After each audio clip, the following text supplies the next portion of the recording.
My father unfairly cut me out of his will for my sister's manipulative family, so I crafted a brilliant plan to reveal his cruel favoritism, outsmarted their selfish agenda, and built a thriving life that proved my strength beyond his heartless decision forever. "You're out of the will, Jacob. That's final," my father said, his voice cold as he stared at me across the dining room table. I felt the air leave the room, my chest tightening like someone had just punched me. 28 years of being his son, and in one sentence he erased me. I forced a smile, nodded, and walked out. He thought that was the end of it. He had no idea what was coming. My name's Jacob and I'm 28. I'm not the type to hold grudges, but I'm also not the type to let someone walk all over me. Not even my own father. Growing up, I was the kid who'd rather fix a problem than cry about it. I'd spend hours in the garage tinkering with old radios or helping neighbors with their broken lawnmowers. I guess you could say I'm practical, maybe a little stubborn, but I've always believed in doing what's right, even when it's hard. That's probably why this whole mess with my father hit me so deep. Let me paint the picture. My father's a retired contractor, the kind of guy who built half the houses in our small town and never lets you forget it. He's proud, stubborn, and has a temper that could make a grizzly bear back off. My mom passed when I was 10, and since then, it's just been me, my older sister Michelle, and him. Michelle's 32, married to Tanner, and they've got a 3-year-old daughter, Lily. Michelle's the peacemaker, always trying to smooth things over, but she's got a sharp side too. She doesn't take nonsense, especially from Tanner, who's a bit of a hothead himself. Tanner's 34, works as a mechanic, and let's just say he's not winning any awards for patience. Then there's Nicole, my fiancée. She's 27, a graphic designer with a laugh that makes you forget your problems. She's fiercely loyal but doesn't sugarcoat things. If she thinks you're wrong, she'll tell you straight up. That's one reason I love her. She keeps me grounded. We've been together 3 years, engaged for 6 months, and we're saving up for a house. Or at least we were until my father dropped his bombshell. The trouble started about a year ago. My father had always been tight with money, but after he retired, he got obsessed with his legacy. He'd go on about how his estate, his house, his savings, his rental properties was his life's work. He'd hint that Michelle and I would split it someday, but he never got specific. I didn't care much. I've got a decent job as an electrician, and Nicole and I were doing fine. I wasn't counting on his money, but Michelle? She and Tanner were struggling. Tanner's shop wasn't doing great, and with Lily's daycare costs, they were barely keeping up. Michelle would vent to me about how Tanner's pride kept him from asking for help. She'd drop hints to my father about their situation, hoping he'd offer something. He never did. Instead, he'd lecture her about figuring it out like he did back in the day. Then, 6 months ago, things got weird. My father started spending more time with Michelle and Tanner, inviting them over for dinner, offering to watch Lily. I thought he was just trying to be a better grandpa, but Nicole noticed something off. "He's playing favorites," she said one night as we washed dishes. "He's always talking about Michelle's family, like you don't exist." I brushed it off. My father was tough but fair, or so I thought. I'd always been close to my sister, but lately, she'd been distant, canceling plans and dodging my calls. I figured she was just busy with Lily. I had no idea she and Tanner were working behind my back. The day of the big blow-up was a Sunday. My father called me over to his house, saying he needed to talk. I thought maybe he was sick or something. When I got there, Michelle and Tanner were already at the table, looking uncomfortable. That's when he laid it out. He'd rewritten his will. Everything, his house, his savings, his properties, was going to Michelle. I was getting nothing. His reason? He said I was too independent and didn't need his help. But Michelle and Tanner? They were building a family and deserved it more. I was floored. Independent? I'd spent years helping him with his rentals, fixing plumbing, wiring, you name it, all for free. I'd been there for him after Mom died, picking up the pieces when he couldn't. And now I was chopped liver because I wasn't begging for his money?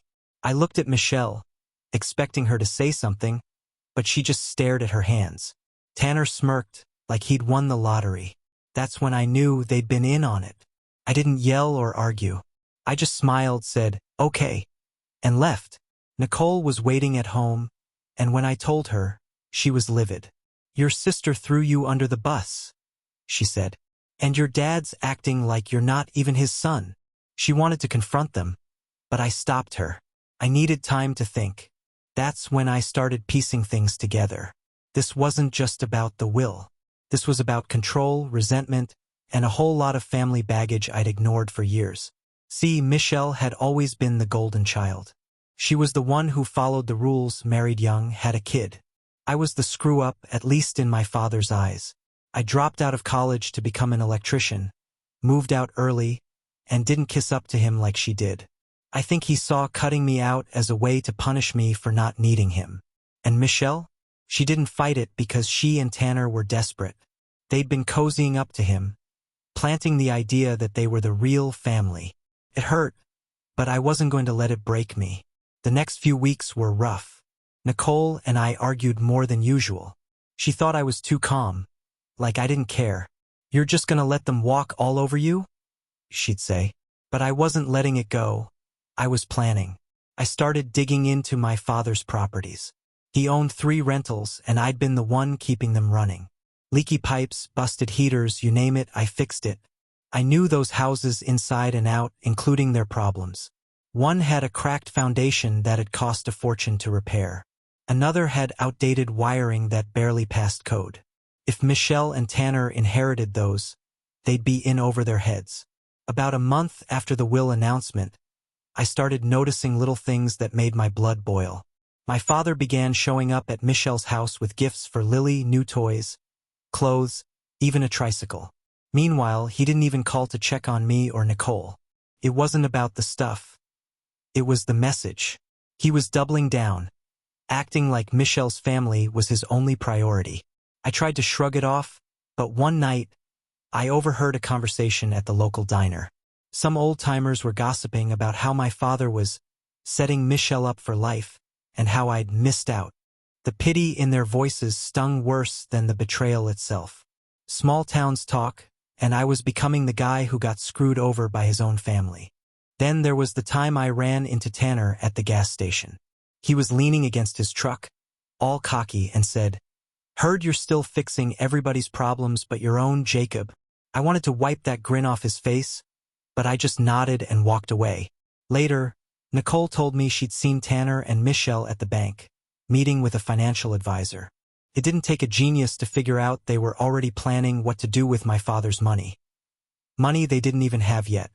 It made me wonder how long they'd been scheming. Had Michelle been playing me for years? Or was she just swept up in Tanner's ambition? The uncertainty gnawed at me, and I started second-guessing every memory of us as kids. Like the time we built a fort in the backyard and swore we'd always have each other's backs. Another layer of mess came from an unexpected place. My mom's old friend, Mrs. Carter, who still lived down the street from my father. She pulled me aside one day while I was fixing her porch light. "Jacob," she said, her voice low, "your mom would have hated this. She always said you and Michelle were her heart, equal in every way." She told me my father had been venting to her about how I'd turned my back on the family by not begging for his approval. It was a gut punch. He was rewriting the story to make me the bad guy, and people were starting to believe it. Mrs. Carter's words stuck with me, though. They reminded me of my mom's strength, how she'd always taught me to stand up for myself without losing who I was. I realized I wasn't just fighting for money. I was fighting for my place in this family, for the respect I deserved. The tension wasn't just external, either. Nicole and I hit a rough patch that made everything harder. One night, we got into a huge fight after I spent hours working on a neighbor's furnace instead of helping her with wedding plans. "You're so focused on proving them wrong. You're forgetting us," she said, tears in her eyes. She wasn't wrong. I'd been so caught up in the family drama that I was neglecting her. The one person who'd been in my corner from the start. We didn't talk for 2 days, and those were the loneliest days I'd had in years. It forced me to take a hard look at myself. Was I fighting for justice? Or was I just trying to prove a point? I apologized to Nicole and we made a pact. Whatever happened with my family, we'd put our future first. That promise became my anchor giving me the clarity I needed to keep going. That's when I got an idea. I reached out to a buddy who's a real estate agent. I asked him to quietly appraise the properties, no questions asked. The numbers came back lower than my father thought, way lower. The repairs would eat up most of the profit if they tried to sell. I also found out my father hadn't filed taxes properly on the rental income for years. Nothing illegal, but sloppy enough to cause headaches if someone tipped off the IRS. I wasn't going to do that, but it was leverage. Knowledge is power, right? Meanwhile, another problem popped up. Michelle started acting like nothing happened, inviting me to Lily's birthday party like we were all good. I went mostly for Lily, but it was tense. Tanner kept making snide comments about how some people don't appreciate family. Michelle pulled me aside and said she didn't know about the will until it was done. "I didn't ask for this, Jacob," she said, her eyes teary. I wanted to believe her, but I wasn't sure. She'd always been good at playing the victim. It messed with my head. Was she lying? Or was she just caught in the middle? Then there was Tanner. He started acting like he was king of the castle, telling people he was taking over my father's properties. Word got around town, and I started getting pitying looks at the hardware store. It stung, but it also lit a fire under me. I wasn't going to let him and my father rewrite my story. Nicole and I came up with a plan. Step 1. I stopped helping with the rentals. No more free repairs. When tenants called about a busted AC, I politely told them to contact my father. Within a week, he was blowing up my phone, yelling about how I was abandoning him. I stayed calm, said I was just respecting his decision to leave me out. Step 2. I started my own side hustle. I'd been fixing stuff for neighbors forever, but now I made it official. Jacob's Home Solutions. I printed flyers, spread the word, and soon I was booked solid. Turns out, people trusted me more than Tanner's shop for honest work. Step 3 was the big one. I invited my father, Michelle, and Tanner to dinner at my place. Nicole cooked her famous lasagna, and we kept it friendly at first. Then I laid it out. I told them I knew about the property's issues, the foundation, the wiring, the tax mess. I said I wasn't mad, but I wasn't going to be erased either. I offered a deal. I'd buy one of the rentals at a fair price, fix it up, and flip it for profit. In return, I'd sign a contract saying I'd never contest the will. If they didn't agree, I'd walk away for good, and they could deal with the property's problems themselves. My father was furious, calling me ungrateful. Tanner laughed, saying I was bluffing. But Michelle? She looked panicked. She knew they couldn't handle the repairs without me. After a lot of arguing, they agreed. I bought the smallest rental, put in the work, and sold it for a nice profit 6 months later. Nicole and I used the money to put a down payment on our own house.